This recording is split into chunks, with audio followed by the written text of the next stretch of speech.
好啦，咁我哋今日咧就講一本有關健康嘅書啦。咁啊，健康始終都係財富嘅一部分啦。咁啊，今日講呢本書咧就叫做空腹才是最強的良藥啊！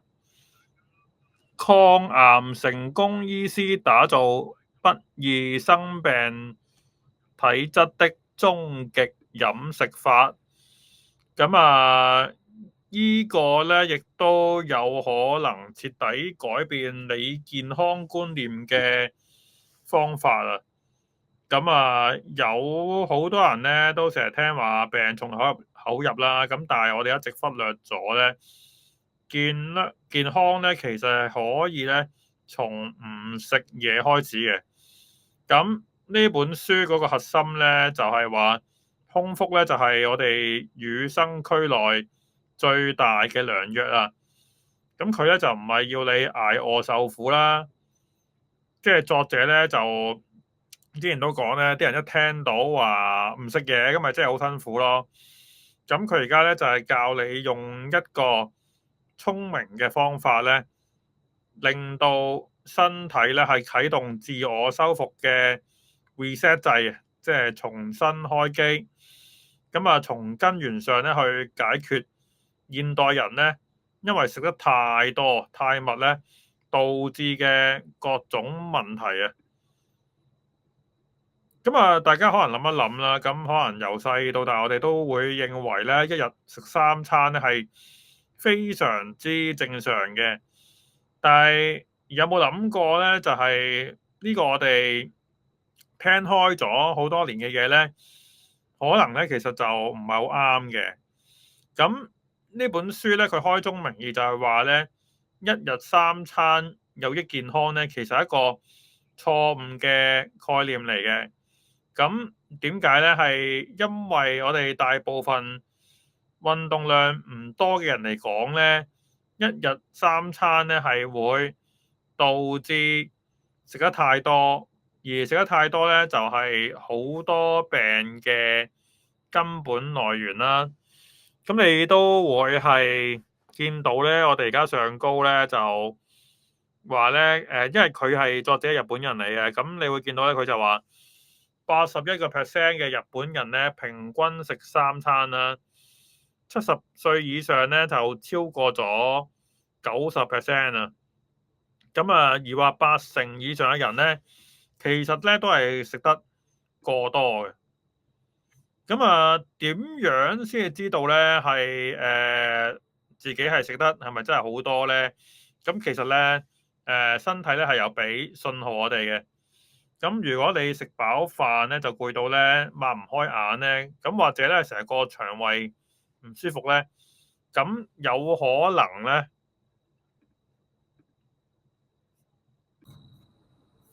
睇下先啊。咁有可能咧，你嘅腸胃咧同埋肝臟咧，就喺度同你講咧，哇！我真係好鬼攰啊！你可唔可以俾我唞下啊咁樣？咁如果你唔理佢咧，長期落去咧，後果就會好嚴重啊！咁好多糖類啊，咁啊，呢個係酒精部嗰個糖啊，同脂肪咧就會係變成咗內臟脂肪啊。咁而呢類咁嘅脂肪咧，就唔係就咁存在嘅，咁而係咧佢係有一個破壞性嘅，咁佢會破壞咗咧內分泌器官啦，咁就不斷咁樣分泌一種咧叫做壞嘅荷爾蒙嘅物質啦，直接咧引發炎症啊、胰島素抵抗啊，咁啊大大增加咗我哋患上癌症、糖尿病、心肌梗塞呢啲致命嘅疾病啦。咁啊，其實咧食得太多咧都有重重嘅危機嘅。咁啊，係咪一定要計算得好複雜嘅卡路里咧？即係你成日見到啲人都 check 下每一樣嘢卡路里係幾多啊？咁啊，或者咧係介紹我哋中意食嘅嘢咧？咁答案咧就係佢話唔需要咁做嘅。咁啊，呢本書咧引用咗好多美國嘅最新嘅研究啦，咁啊指出咗咧一個更簡單、更根本嘅方法咧，就係打造一個有一段咧係唔食嘢嘅時間啊，就係空腹。咁啊呢個方法咧，亦都咧係得到咗證實嘅。咁啊，佢唔單止咧可以減肥啊，而且咧係有效預防同改善呢個糖尿病啦、癌症啊、心臟病啊，甚至咧係咩阿茲海默症咧，其實即係嗰啲叫做腦退化咁樣咧。咁啊，由細胞層面咧入手咧，去導致咧抗衰老、抗老化啊。咁啊，大家可能會問啦，咁呢個咁厲害，咁究竟係邊個嚟嘅咧？咁呢個作者咧就叫做青木厚醫學博士啦。咁佢就唔係即係齋吹嘅，咁啊，佢因為咧，佢其實咧就係一位前線嘅專科醫生，咁啊專門咧本身咧就已經係醫治糖尿病啦，同埋各種生活習慣嘅病啊。佢最大嘅特色咧就係用呢套咁嘅空腹時間飲食法咧，已經係實際咁樣應用咗喺佢嗰啲病人身上啦。咁啊，而且咧係成功幫助到咧好多糖尿病嘅病患者啦。咁喺唔使打胰島素啊，同埋唔使食藥嘅情況之下咧，亦都改善到個病情啊。咁啊，最重要嘅咧係咧，其實咧佢自己咧都係用呢套方法嘅受益人啦。咁佢喺40歲嗰陣時咧，就好不幸咧，就有咗呢個叫做脷癌啊，或者係舌頭癌啦。咁啊，康復咗之後咧，咁除咗係為咗防止癌症復發之後咧，咁佢開始深入咁研究咧，並且係親身咁樣去實踐空腹嘅方法啦。咁結果咧，佢用咗半年咧，就減咗嗰10公斤啊。咁啊，依個咧，我覺得好多人都反而覺得更加重要啦。即係唔知有冇即係其他嗰啲你話咩病人咧，未必睇得到啊。減肥係最重要咁樣，係嘛？一睇就知道啊。咁啊，腰圍咧佢話減少咗8 cm，咁啊，至今咧亦都保持健康啦，癌症亦都冇翻發喎。咁佢用自己同病人嘅成功經驗咧，就引證咗呢套嘢咧係掂嘅。咁啊，聽到呢度你可能好想知啦。咁我哋唔食嘢，咁身體究竟發生咗乜嘢神奇嘅事咧？咁啊，我哋都可以預告一下啦。咁空腹期間咧，你嘅身體咧會出現咗3大奇蹟啊。咁第一咧就係你內臟係可以咧，終於咧可以放一個長假啦，即係好似你 OT 得耐咧，突然間都可以鬆一鬆咁啦。咁啊，好好咁休息啦，咁功能咧就自然恢復。咁第二咧就係身體開始咧會燃燒囤積咗好耐嘅脂肪，咁尤其咧係對健康有害嗰啲脂肪啊。咁第三亦都係最堅抽，就係一種咧叫做細胞自噬嘅機制啦。咁呢個機制厲害咧，就2016年嘅時候咧，亦都獲得咗諾貝爾生理醫學獎嘅。即係佢咧就好似咧幫你身體咧進行一次徹底嘅大掃除啊，同埋重新裝修，將啲舊壞啲嘢咧就劈晒佢。咁喺根源上咧就劈晒之餘係應該會裝翻啲新。咁所以咧就根源上咧就預防咗癌症啦，亦都對抗咗老化啦。咁接下嚟咧，我哋咧就會係逐一拆解咧，點樣可以無痛咁去實踐呢個咁有效嘅飲食法啦。咁同埋咧就係點樣幫我哋去叫做對抗各種嘅疾病啊。點解空腹係最好嘅良藥啦？咁我哋咧就會喺3個部分咧去了解嘅，包括咧係你食3餐食得太密嘅傷害啦。咁空腹咧點樣可以帶嚟長壽啦，同埋健康，同埋咧就係身體咧喺空腹期間咧究竟係發生咗啲咩變化咧？咁好多人咧都習慣咗咧係一日三餐㗎啦，咁亦都咧造成咗唔少嘅傷害同埋負擔啦。咁點解咧？第一，腸胃係冇得休息啊。咁食物咧喺呢個胃度咧有成2至5個鐘咧先至消化完成啦。咁你可能都可以諗一諗啦，上一單都未搞掂啊，下一單就塞埋你啦。咁個胃同腸咧就不停咁樣加班咧，就好鬼攰嘅。咁第二咧個肝都好慘啊，因為佢要咧負責去解毒啦，同埋就係儲存能量啦，亦都咧你又不停咁樣送嘢過去俾佢做啦，即係送啲食物過去啦。咁佢咧就冇時間去唞一唞，即係心情都變差啦。咁佢嘅功能都變差啦。咁第三咧就血糖咧有時咧，哇得閒又高，得閒又低咁樣咧。尤其咧你食得太多飯啊、麵啊、麵包啊、甜嘢啊咁樣咧，咁都會導致血糖咧急升，跟住咧又要分解嗰啲分泌大量胰島素啦，令到咧嗰個血糖咧又急跌喎。咁你就會覺得咧好眼瞓啊、好攰啊，同埋咧就係燥燥地咁樣咯。咁去到最後咧多出嚟嘅糖咧，同埋脂肪咧就會變咗內在脂肪啦。我哋喺之前都講啦，咁佢咧就會增加咗，即係佢變咗壞嘅荷爾蒙啊，增加咗你患上糖尿病啦、心臟病啦同埋癌症嘅風險咯。咁點算好啊？怎麼辦啊？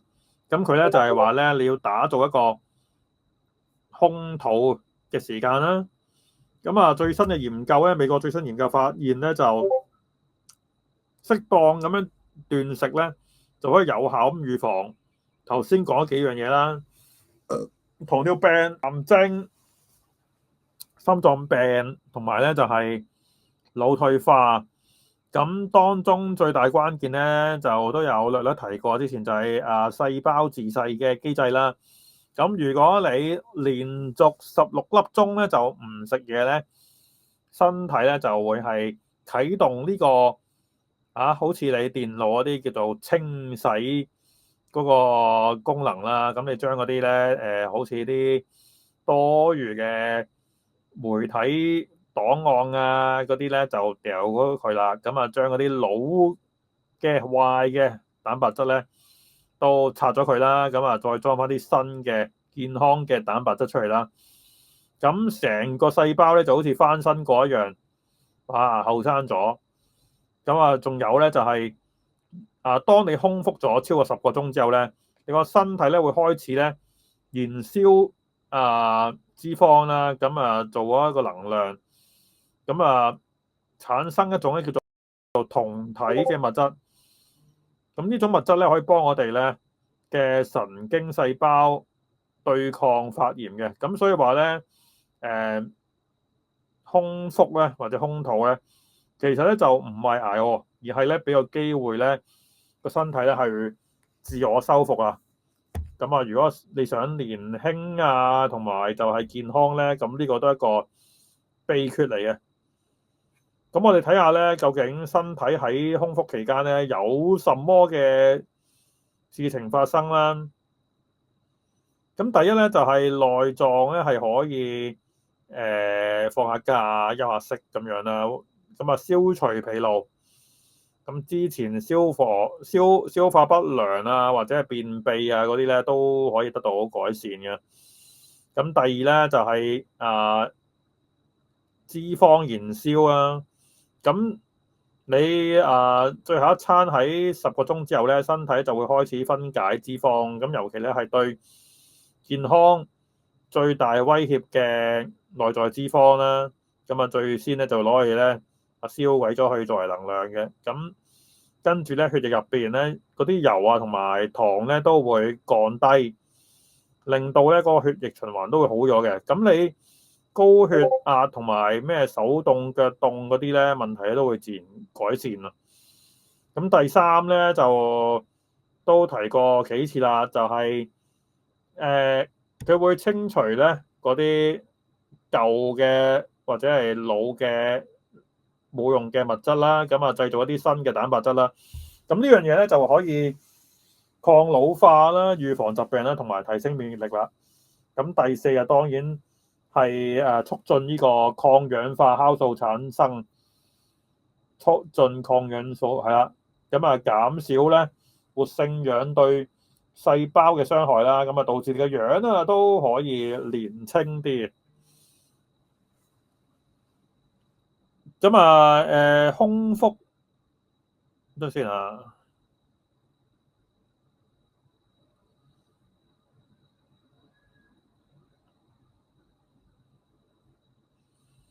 咁啊空腹咧有啲執行方法咧，同埋就係要注意嘅事項啦。咁我哋咧而家咧都會去講一講嘅。咁啊其實咧就要做到空腹咧，其實就唔係叫做絕食咁樣啊。咁而係咧係有策略咁食。咁例如咧，你係瞓嗰8粒鐘啦，即係睇度有冇？呢度冇個圖啊。咁啊，例如你係瞓8個鐘啦，咁你瞓之前4個鐘咧，同埋瞓之後4個鐘咧，唔好食嘢咧，就加埋埋咧就係16個鐘啦。咁即係例如你係12點鐘瞓嘅，咁咪8點鐘起身啦。咁你咧就去到晏晝12點咧都唔好食。咁你琴晚8點到夜晚12點咧，亦都唔好食。咁你夾埋埋咧就係16個鐘啦。咁如果你中途咧真係哇真係好肚餓，咁咧就唔使死頂嘅。佢話咧就俾啲堅果類咧都一樣咧係得㗎。咁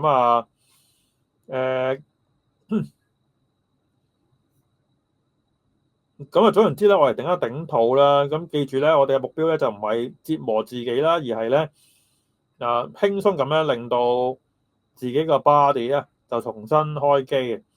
咁有兩點咧就需要注意啦。第一就唔好亂食超過24個鐘，即係亂咁斷食啊，唔係亂食啊，亂咁斷食啊。如果有需要咧，一定要問醫生啦。咁第二咧就係做呢個斷食嘅時候咧，佢會有導致肌肉流失嘅。咁所以咧，你係要配合翻一啲簡單嘅肌肉訓練啦，例如深蹲啊、掌上壓啊呢啲啦。咁總結翻呢度少少啦，就呢個空腹咧就唔係乜都唔食，而係咧有策略咁食。咁好似頭先咁講啦，你透過自己規劃翻啲時間啦，例如好似頭先咁講，你可能星期日咁樣，星期六日啦，咁你可能瞓得晏啲，瞓到12點，跟住咧琴晚8點食完啦，咁亦都瞓之前咧就唔食嘢4粒鐘啦已經，咁夾埋埋咧就係16粒鐘，咁就可以咧令到我哋嘅內臟休息啦，消脂啦，同埋清洗細胞咯。咁喺根源上咧去遠離病痛同埋衰老。咁每個人咧都有自己嘅習慣嘅，咁就揾一個啱自己空腹嘅方式，即係空肚嘅方式。咁由每個禮拜一開始，慢慢體驗下呢個轉變啦。咁記住咧，空腹咧其實咧就本身係與生俱來嘅，亦都係咧係我哋最大嘅良藥啦。咁呢個咧就係呢本書嘅第一重點啦。咁我哋下一次咧再翻嚟睇埋第二同埋第三個重點啦。咁希望大家覺得呢個都對大家有幫助啦。特別係你想減肥瘦健康個人清醒啲咁樣啦。咁啊，大家亦得啦，可以scan 左上角咧加入翻 Patreon 啦，咁啊支持我哋嘅文化工作，咁啊亦都咧記得 like、subscribe 同埋 share 啦。咁我哋下一次再同大家見面，拜拜。日常生活啦，就係點樣去實踐呢個16小時嘅空腹啦。咁啊，簡單係比較關鍵嘅，因為如果大家覺得辛苦咧，其實就依個話咧唔係一個好嘅習慣啦，或者係睇其他書都見到咧，你係比較容易實行咧，你先至會堅持到落去嘅。咁所以咧要用一啲聰明啲啦，或者係貼地啲嘅方法咧，等你可以輕鬆冇壓力咁樣咧享受空腹帶嚟嘅好處啊！咁啊嚟到第二張 slide 啦，咁你可能一聽到話16個鐘啦，咁啊好似好難咁樣啦。咁啊根據作者嗰度咁所講咧，其實咧就點樣可以做得比較簡單啲咧？就係善用睡眠嘅時間啦，因為正常嚟講咧，你瞓咧都瞓咗8個鐘啦。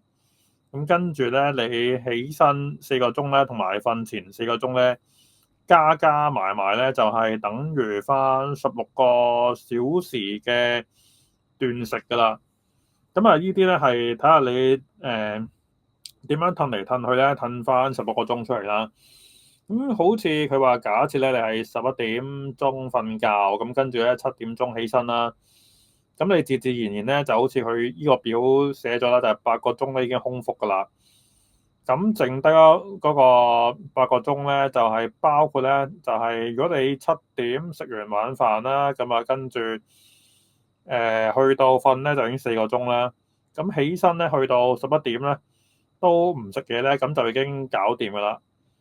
咁啊又例如你6點半食飯啦，咁即係呢啲嘢咧就自己褪一褪啊。6點半食飯嘅，咁你咪10點半瞓覺咯。咁啊跟住咧7點鐘又起身啦，咁你搞下咧去到11點咧，咁你就可以食你嘅第一餐啦。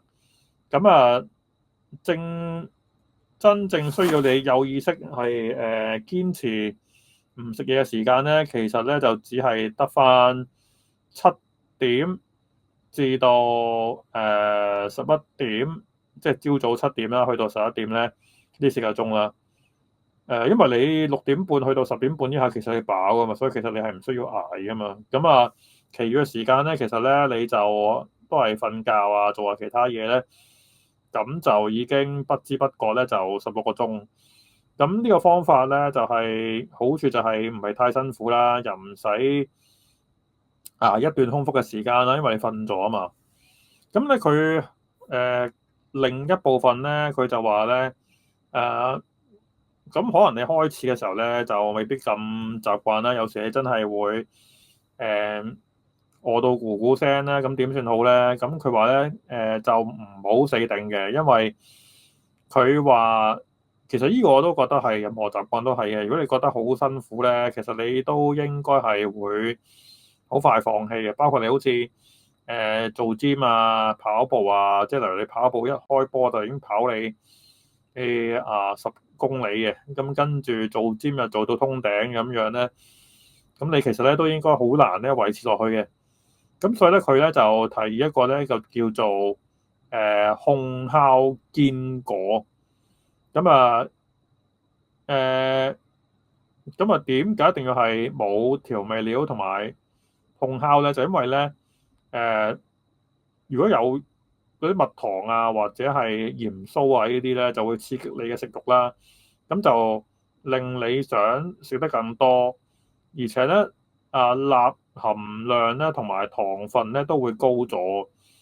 咁就烘烤過嘅堅果咧，就比油炸嘅堅果咧就更加健康啊！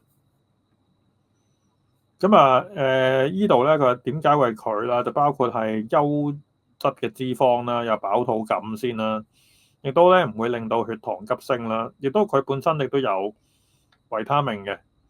咁啊亦都可以咧活化咗呢個細胞自噬嘅機制啦。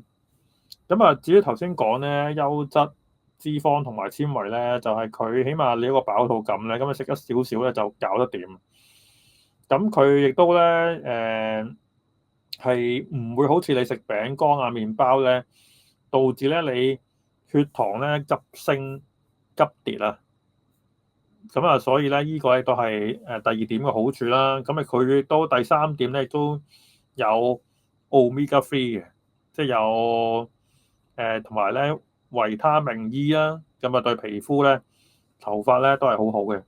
咁啊，你例如擺一盒喺台面啊，或者喺手袋裏面咧，當你感覺到有啲手震啊、心煩嘅時候咧，咁你咧就慢慢食幾粒咧，咁就飽就得㗎啦。咁跟住咧，你就繼續翻你做嘅嘢，咁就完成咗呢個空腹16個鐘。咁啊去到呢一度咧，就有個實戰嘅時間表啦。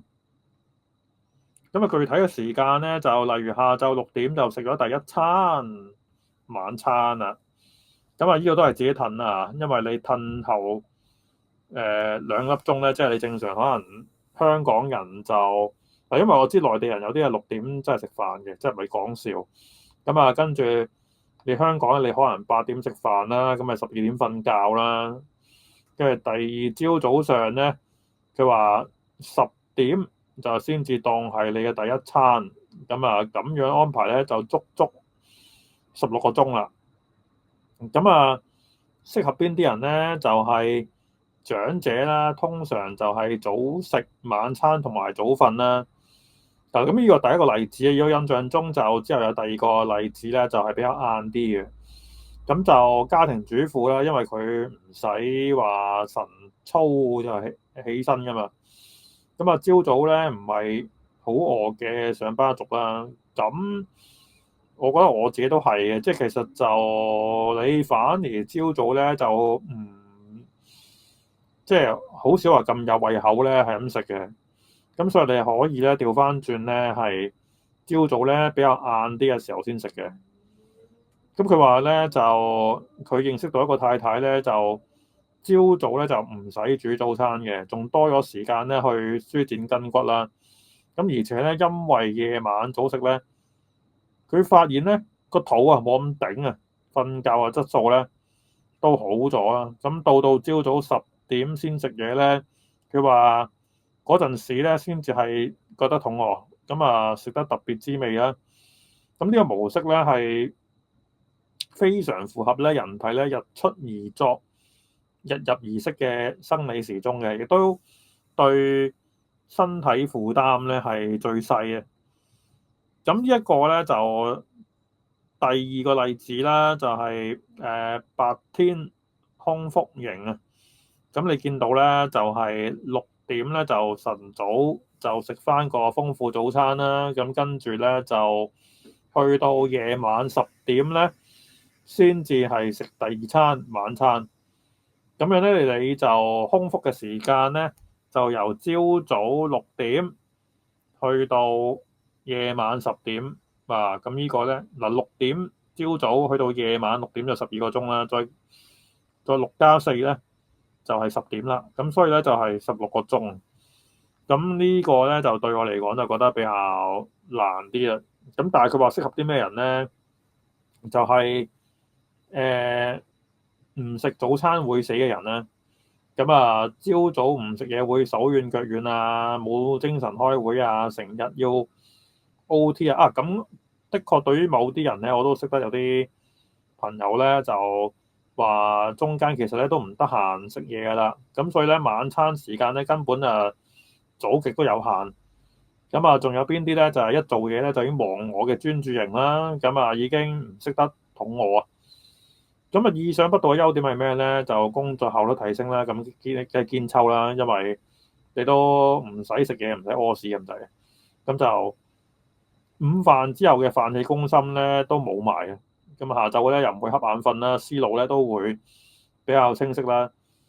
咁啊，亦都咧第二個優點就係慳錢慳時間啦。咁慳翻啲假設你係中環嘅，咁你出去食飯又貴啲啦，又慳翻啲行路時間啦，多咗啲休息嘅時間啦。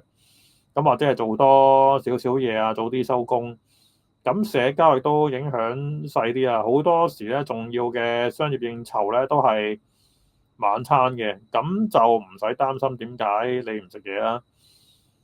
咁啊，如果你係真係要早食早餐嘅話咧，咁建議咧就以咧蛋白質為主啊，例如係雞蛋啊、乳酪啊、雞胸肉啊、沙律啊，咁就唔好太多咧咩粥粉麵飯嗰啲，因為咧蛋白質咧個飽肚感咧係更加持久咧，可以咧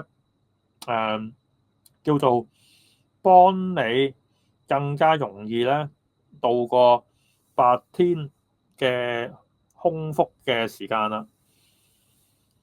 咁啊，呢度咧就仲有一個Plan B 啊，就係話即係平時真係好難做得到咧。咁佢就話咧，揾翻一日咧嚟做翻16個鐘空腹咧都唔錯嘅。咁具體嚟講咧，佢話例如你星期六啦，咁同啲 friend 啊，就8點鐘就食完飯啦，咁你之後可能就去到12點鐘瞓覺。咁佢話有啲人咧，其實本身就已經瞓到好晏啦，咁啊可能12點鐘先起身。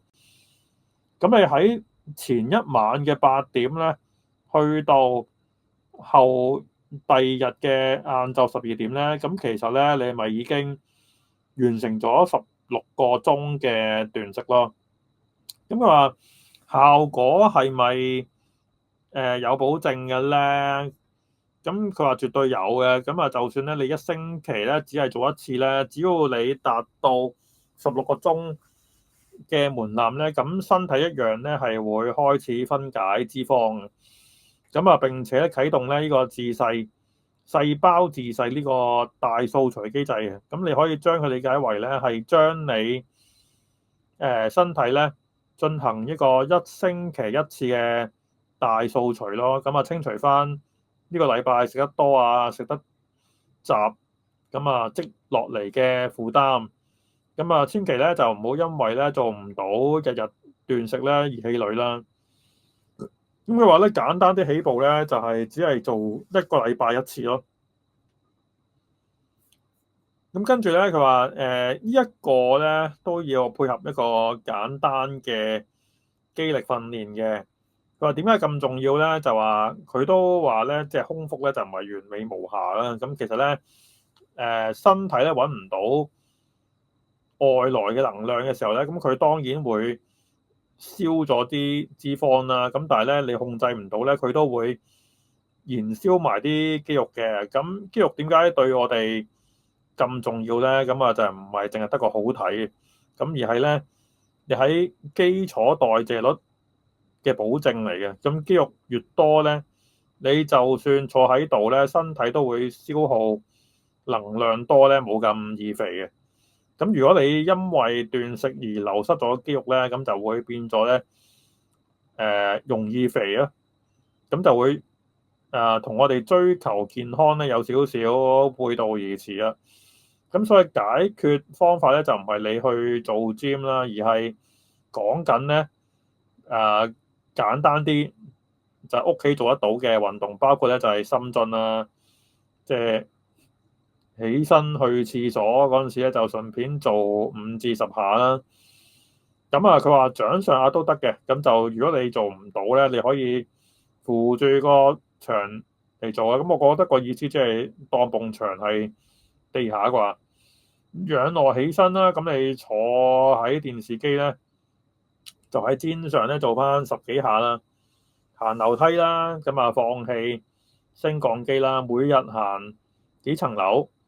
咁佢話作者咧就用佢自己為例啦。咁佢自己咧每日嘅朝早咧就做幾下掌上壓啦，同埋就係 sit up。咁啊做到攰就休息啦。咁啊唔使勉強嘅。咁佢就話咧過度嘅運動咧反而會產生大量嘅活性氧啊。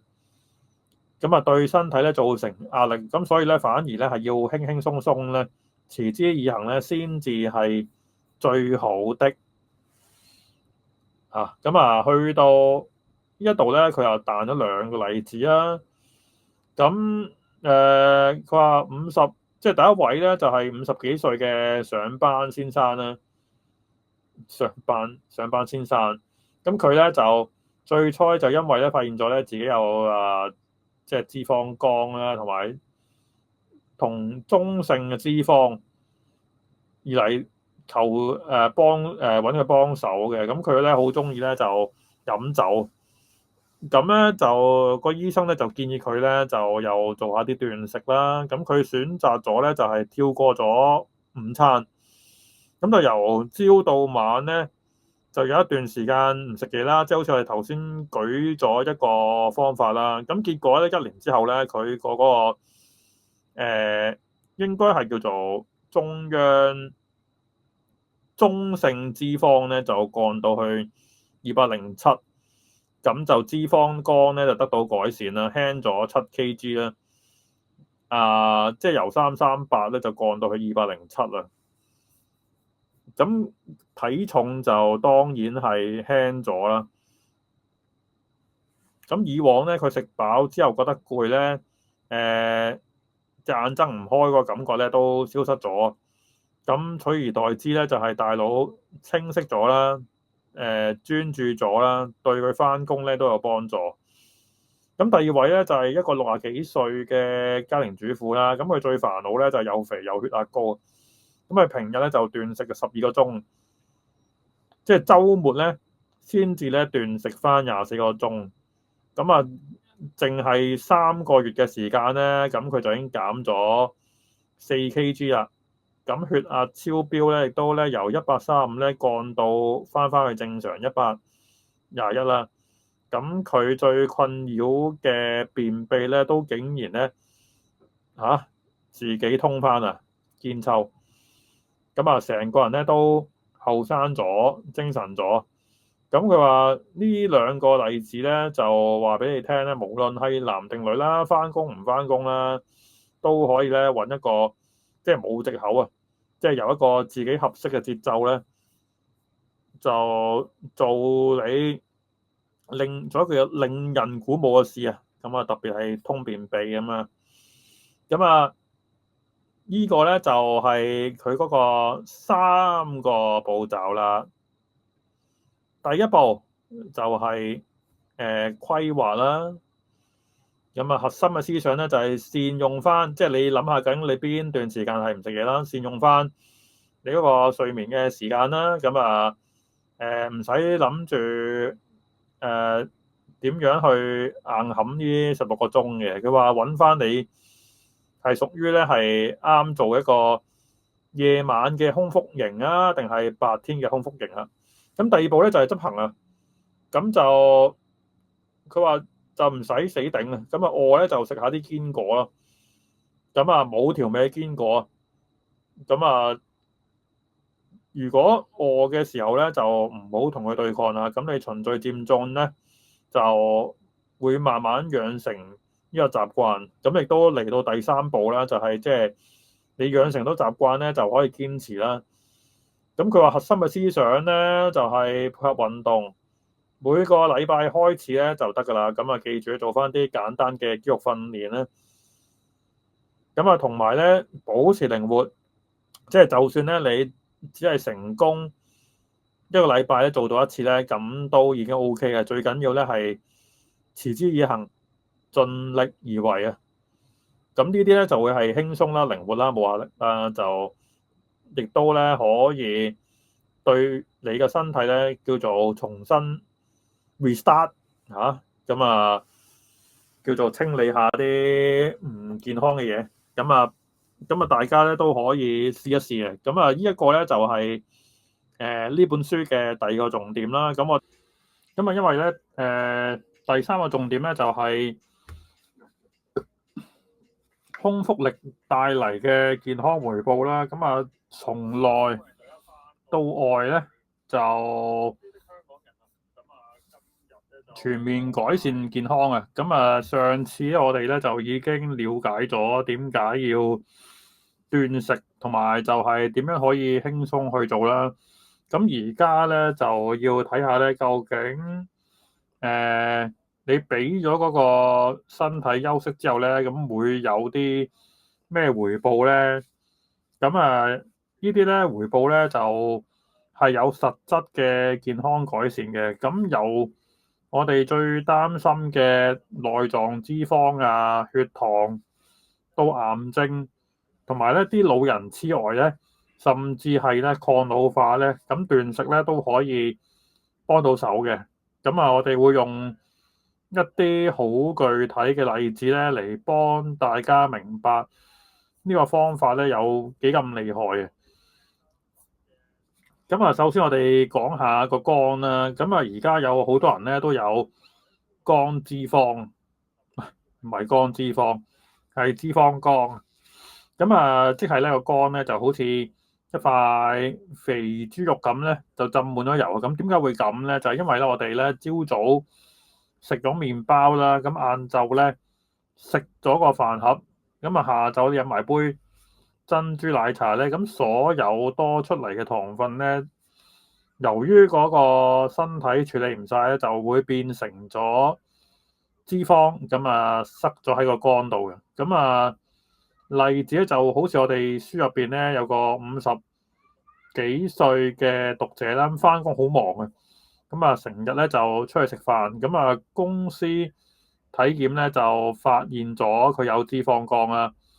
咁啊中性脂肪咧就高到去338，咁佢開始咧就斷食啦。咁啊平日咧就由早至晚咧就十幾粒鐘咧就唔食嘢，咁啊週末嘅時候咧就試下斷食16至到24個鐘，咁啊結果咧1年之後咧，咁佢就由中性脂肪由338咧就跌到落去207，咁啊輕咗7公斤，咁個脂肪咧就真係改善咗啦。咁而肝指數咧個 GPT 咧亦都由62咧變翻做31，咁啊接近正常啦。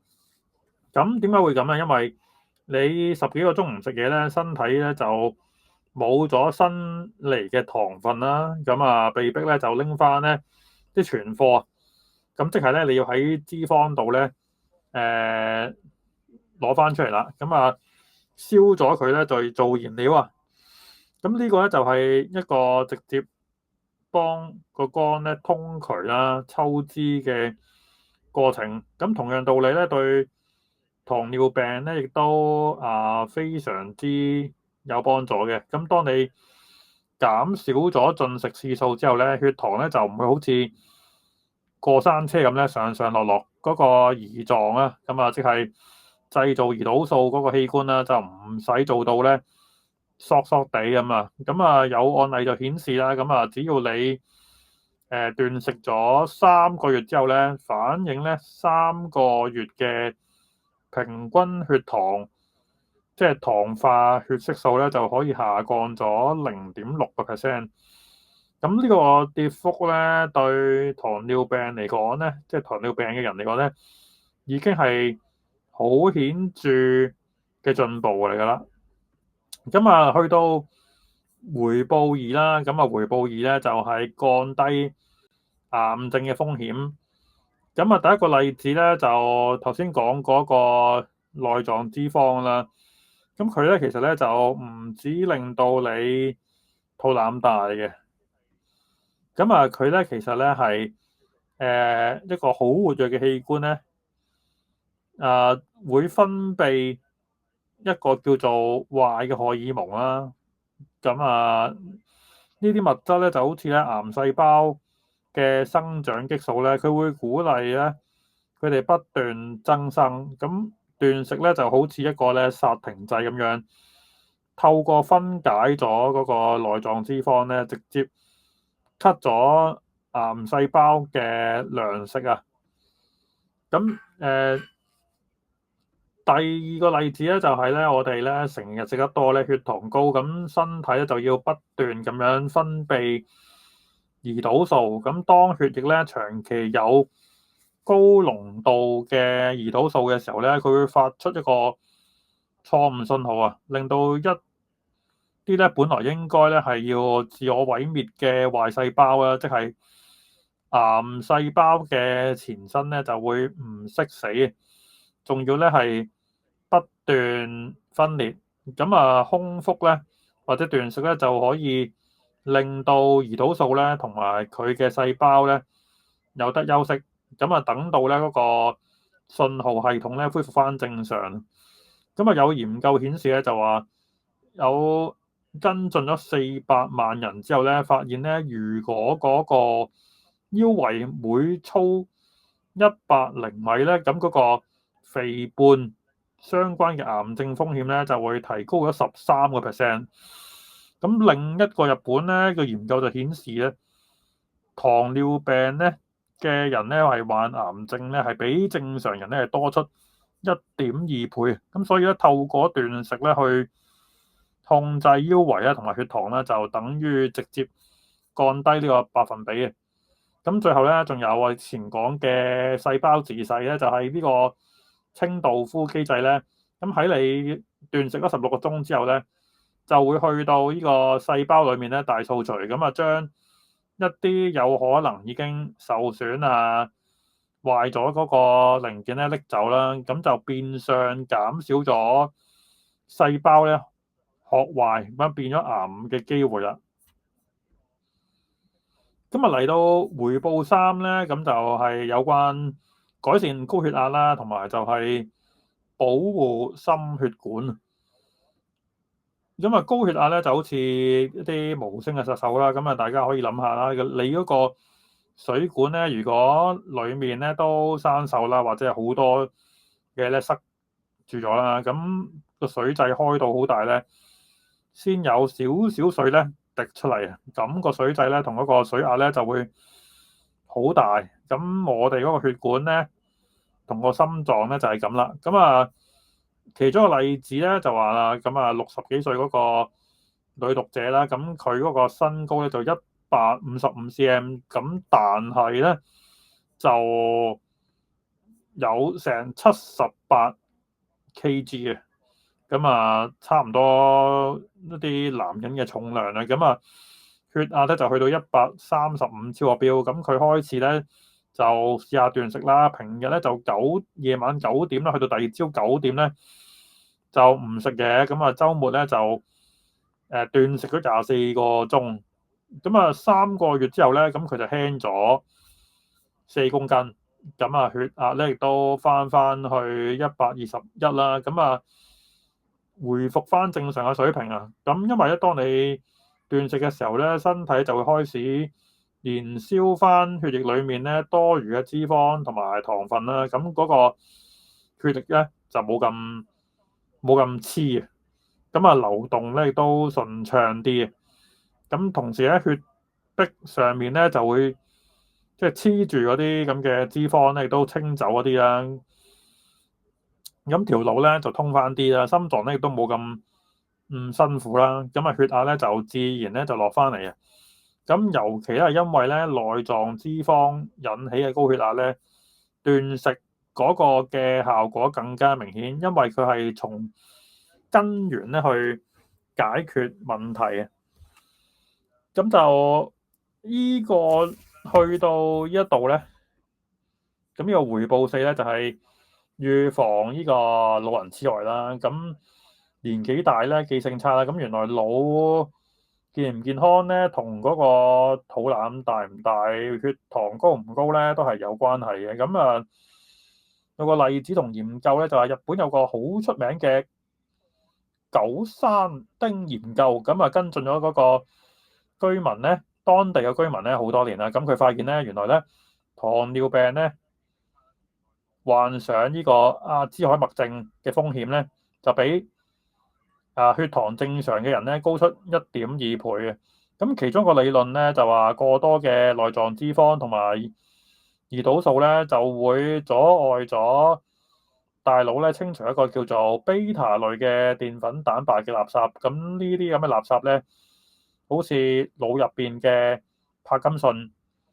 咁積聚得多咧，就會破壞咗腦細胞啦，同埋令到記憶力衰退。咁另外咧，嗰個高血壓咧亦都好傷腦嘅。咁同樣咧，呢個研究咧就發現50至到64歲嘅高血壓患者咧，患上血管性失智症，亦都即係咧中風等中風等咧，導致腦部咧缺血咧嘅風險咧，亦都係正常人嘅2.4咧至到10.1倍嘅。咁點解斷食又幫到手咧？咁其實咧就係正因為咧佢透過控制咗血糖啦、血壓啦，減少咗內臟嘅脂肪咧，就咪保護翻我哋個腦。咁由細路仔開始咧，就幫個腦咧買定保險，咁啊等佢咧10年後咧都依然係咁精靈。咁啊，跟住咧就回報5啦，就係提升免疫力，咁啊改善過敏啊。咁啊，如果咧你係有咩鼻敏症啊、鼻敏感啊、皮膚敏感或者係某啲食物咧敏感咧，其實都可能同嗰個腸道有關啦。咁啊，大家可以將條腸咧諗成係一個國家嘅防衛隊。咁啊，我哋有60%嘅免疫細胞咧都係喺嗰度守住嘅。咁如果嗰個叫做防衛隊嗰邊嗰個總部咧係環境惡劣啊、烏煙瘴氣啊，咁啊嗰啲細胞咧或者嗰啲軍隊咧都會非常緊張，咁啊亂咁攻擊一啲冇害嘅嘢，咁就變咗例如係花粉啊，或者係某啲食物蛋白質咧，都會導致過敏。咁點解會咁咧？就係因為我哋不斷咁樣塞啲嘢入去，咁就冇條腸咧係冇時間去休息，咁就積埋咧，就好多未消化嘅嘢咧，咁就俾一啲壞嘅細菌咧發酵，咁啊產生咧毒素。咁啊斷食咧就係俾個腸一個假期，等佢去有時間去清理垃圾，咁啊修補啲損毀咗嘅嘢啦。咁當嗰個環境咧恢復翻有秩序啦，咁啊軍隊都冇咁緊張，咁過敏嗰個情況咧亦都得到緩和。咁另外咧就係再次咧提到呢個細胞自噬呢個機制咧，就係主動幫我哋咧係捉細菌嘅。咁好似係沙門氏菌啊、結核菌啊呢啲咧，就算佢哋入咗細胞裡面匿埋咧，咁細胞自噬咧就好似啲差人拉人咁樣咧，就會捉咗佢哋去分解嘅。咁所以咧斷食咧係直接提升免疫力嘅。咁啊去到回報6咧就係抗衰老嗰個效果。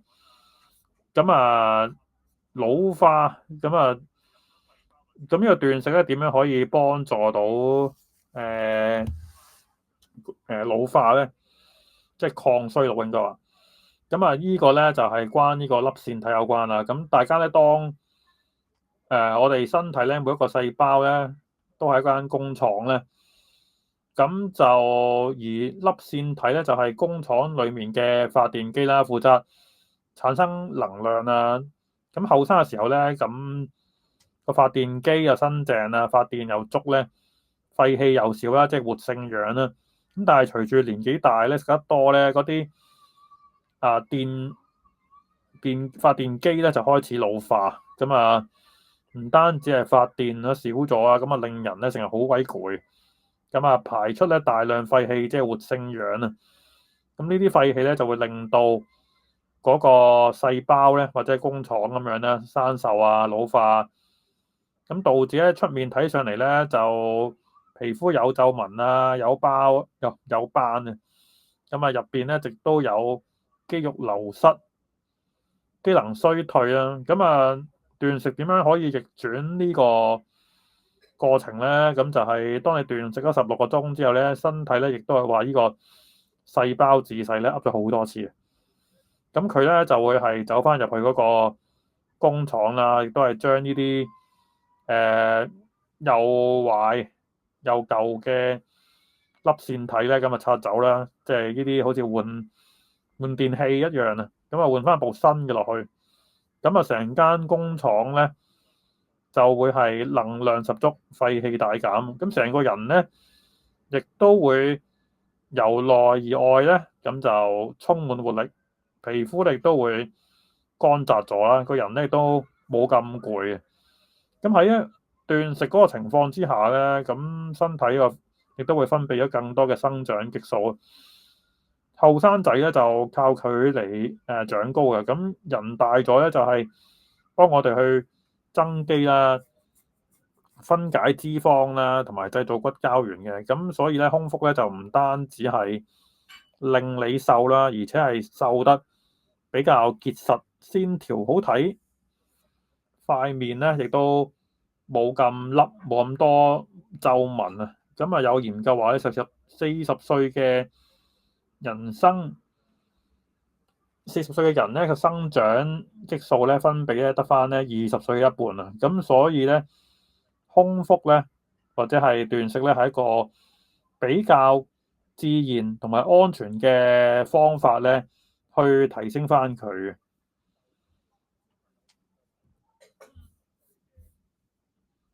咁啊總結翻啊，咁啊我哋睇咗好多嗰個例子數據啦，咁啊斷食咧唔係一個好虛嘅養生概念啦，而係一個好實用嘅工具。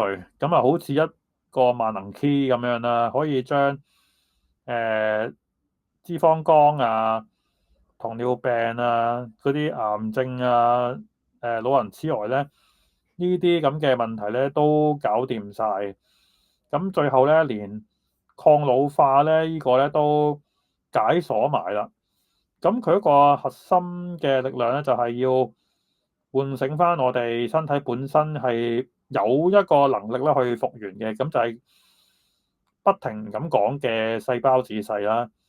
咁就係與其嘅不斷即係使錢咧去唔同嘅保健品咧，咁不如咧就用翻一個免費又強大嘅方法啦，就係斷食。咁啊喺翻你嗰個生活入邊，咁咧就反而咧幫助就更加大啦。咁咧我哋好快咁樣回顧一下，咁啊健康咧就唔係不斷係咁食啦，而係喺適當嘅時候咧就唔食嘅。咁而斷食咧，亦都係與生俱來啦，係一個最好嘅良藥。咁所以我哋了解到咧，當我哋俾翻嗰個身體一個安靜嘅時間咧，咁就會有三大奇蹟啦。咁啊，亦都可以讓內臟休息啦，燃燒壞嘅脂肪啦，同埋就係啟動細胞自噬機制。咁等到我哋咧每一個細胞咧都可以進行呢個大掃除同埋翻身啊！咁啊，從根源上去預防癌症同埋老化啦。咁呢一切咧都唔需要你去捱餓嘅。咁只要好似我哋之前第二個重點咁講，就係用翻你嗰個睡眠時間啦，再拉上補下咧，咁就補咗嗰16個鐘之後咧，咁你就可以同埋借助堅果嗰個咧，即係我哋假設你餓得滯咧，再加埋少少嘅運動，即係預防肌肉流失咧，咁就可以輕鬆做到噶啦。咁只要你咧堅持落去咧，你就會將會收到個超乎想像嘅健康回報嘅。咁啊，呢啲頭先都講過啦。咁啊，包括咧就係逆轉呢個脂肪肝啦，穩定翻血糖啦，咁啊降低患癌嘅風險啦，亦都咧令到你血壓平穩，咁啊血管年輕，咁啊你個腦咧亦都健康，就唔會咁易有呢個老人痴呆。咁啊亦都強化咗你嗰個免疫系統啦，唔會過敏。咁最後咧佢賜俾你嘅咧就係一個由內而外細胞層面嘅抗衰老嘅力量啊！咁呢啲咧都係單單靠一個簡單嘅斷食嘅習慣咧就可以做得到啦。咁啊，大致上分享到咁啦。咁啊，呢個方法咧最重要咧就係唔係做到100分，而係你有時間咧就做一次啦。即係例如你頭先都聽到就係話你唔能夠日日做嘅，咁你可能就係週末先至做一次啦。咁已經係一個好好嘅起點。咁啊，當你有咗呢個感覺之後咧，咁啊慢慢揾翻佢嗰個節奏。咁所以咧，斷食咧就係身體與生俱來嘅智慧。咁亦都可以咧令到身體咧重新開機啦。咁啊，暫時就嚟到呢度先啦。咁就有興致咧就可以加入翻 Patreon 啦。咁啊支持翻我哋嘅文化工作。咁同埋就係可以俾翻個 like 啦、subscribe 同埋就係 share 啦。咁我哋就下一本書咧再同大家見面。拜拜。